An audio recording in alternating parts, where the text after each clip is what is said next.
నువ్వు దారి తప్పి తొలగిపోయి పిలిచేవాడు, నీ వెనకే నీ వెన్ను తట్టి నిన్ను ఆదరించేవాడు నా యేసయ్యే. నీకోసమే 2024 సంవత్సరాల క్రితము నీకోసమే ఆ కలువరి శిలువలో మరణించాడు. నీకోసమే ఆయన బలి అయ్యాడు. నిన్ను మనమేమియో తీర్చలేమని ఎలా తీర్చగలనయ్యా నీ రుణమును? ఎలా తీర్చగలం ఆయన రుణాన్ని? అవును, విరిగి నలిగిన మనసుతో ఆయన సన్నిధిలో అడుగుదాం. అందరం అడుగుదాం. ఆరిపోయిన దీపాలు వెలిగించే దేవుడు ఆయన, వెలుగు సంబంధిగా చేసే దేవుడు ఆయన. చీకటిలో మన బతుకులు ఉన్నాయేమో ఒక్కసారి సరి చేసుకుందాం. ఎలా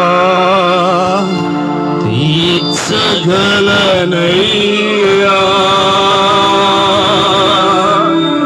నీ రుణమును, విరిగి నలిగిన హృదయముతో నిత్యము నిన్ను సేవించుచు. అందరం ఆకాశం వైపు చేతులెత్తి, దేవా విరిగి నలిగిన మనస్సు మాకు ఇవ్వండి నాయనా. రాత్రి కాలంలో విరిగి నలిగిన మనసుతో మేము ఉన్నామయ్యా. నువ్వు ఆరాధించడానికి కృపనిచ్చావు తండ్రి. అయ్యా ఈ వాతావరణాన్ని ఇచ్చావు తండ్రి. నీకే స్తోత్రాలయ్యా. దావీదు కుమారుడా, మమ్మల్ని దాచిపోయే వాడిని కాదు నాయనా. మనము చప్పులు కొడుతూ దేవాది దేవుని నామాన్ని మహిమపరుచుకుందాం. కన్నులను మూసుకొని హృదయం తెరిచి దేవాది దేవుడిని ఆరాధించుదాం. ఎలా తీర్చగలనయ్యా నీ రుణమును, ఎలా తీర్చగలనయ్యా నీ రుణమును, విరిగి నలిగిన హృదయముతో